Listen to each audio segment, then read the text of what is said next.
Et désormais place à celui qui fut président des AC, qui fut porte-parole de la Manif pour tous. Je vous demande d'applaudir Antoine Renard, tête de liste Est.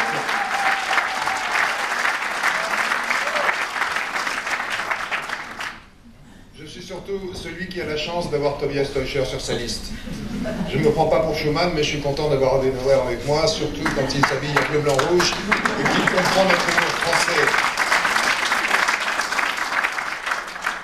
S'il aime la France comme nous pouvons aimer l'Allemagne, c'est parce que nous avons décidé de construire quelque chose ensemble. Mes amis, cette échéance est la bonne.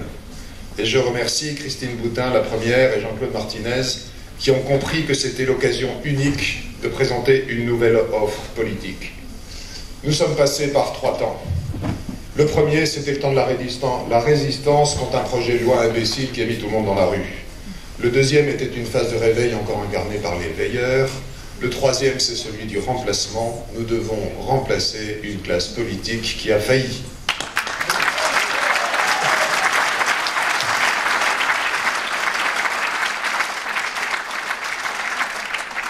Cette échéance est la bonne parce que c'est celle de l'Europe qui nous permet de sortir de nos petits problèmes français. Dieu sait que la situation de la France est grave, mais l'Europe nous permet enfin de lever les yeux.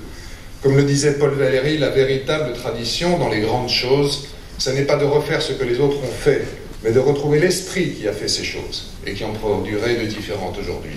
Nous voulons du nouveau, c'est un concept nouveau, force-vie, c'est nouveau, c'est fort et c'est la vie. Et ça nous rend inclassables sur l'échiquier politique.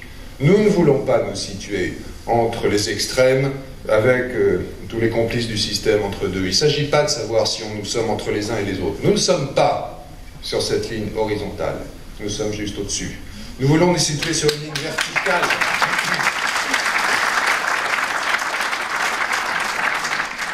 Nous nous situons sur une ligne verticale, celle qui va de la terre vers le ciel, et nous situer à la bonne altitude. C'est-à-dire en gardant les pieds sur terre, mais avec la tête et le cœur au-dessus de la zone de pollution.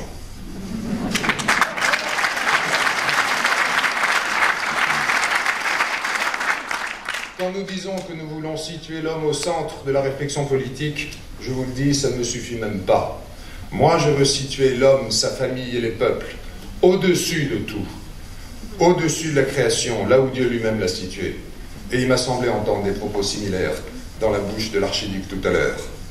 L'homme au-dessus des systèmes, l'homme, la famille et les peuples qui demandent à leurs États la mise en œuvre des conditions de leur développement personnel et qui demandent à une autre entité politique, maintenant que le monde a changé et qu'on n'en a pas suffisamment pris conscience, de mettre en œuvre d'autres conditions pour leur développement harmonieux et le développement de la planète.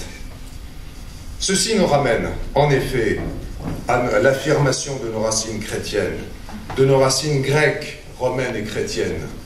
La chrétienté étant venue féconder ces débuts d'organisation de la démocratie grecque et du droit romain. Churchill nous avait dit « Les peuples qui oublient leur histoire se condamnent à la revivre. Voulons-nous revivre les guerres mondiales ?» Schuman, en commentaire de son initiative du 9 mai 1950, avait dit « Cet ensemble ne devra et ne pourra pas rester une simple construction économique et technique.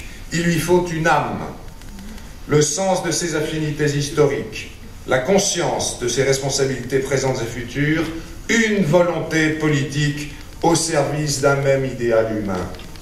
C'est cette même volonté politique que Force Vive veut retrouver. Elle est vitalement nécessaire à chacun des nôtres. Alors oui, cette échéance est la bonne.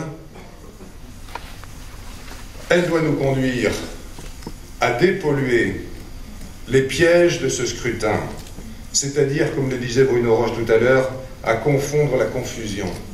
Tout le monde croit que c'est un scrutin de liste parce que nous sortons des élections municipales. Mais c'est faux. La question dans la région où je suis n'est pas de savoir si Mme Morano, M. Martin ou M. Philippot seront élus. Ils le seront, parce qu'ils sont soutenus par des partis politiques qui ont des adhérents avec une certaine fidélité et que ce jeu est truqué. Mais les gens qui vont voter ne vont pas voter pour toute une liste. La question pour chacun, elle est de savoir si parmi les 9, il n'est pas vital, qui seront élus, il n'est pas vitalement nécessaire qu'il y en ait un au moins, et pourquoi pas 9, qui viennent promouvoir la famille et la vie au Parlement européen ou en République.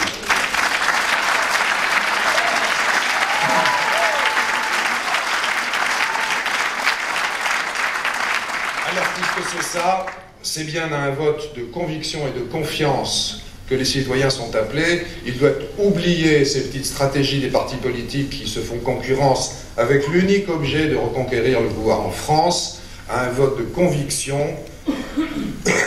appelle à voter force vie et à faire un acte de confiance. Notre seul objectif dans cette aventure, c'est qu'au moment où chacun glissera un bulletin dans l'urne, il éprouve au fond du cœur cette petite joie intérieure, celle que l'on a quand on se dit « j'ai fait ce que je voulais ».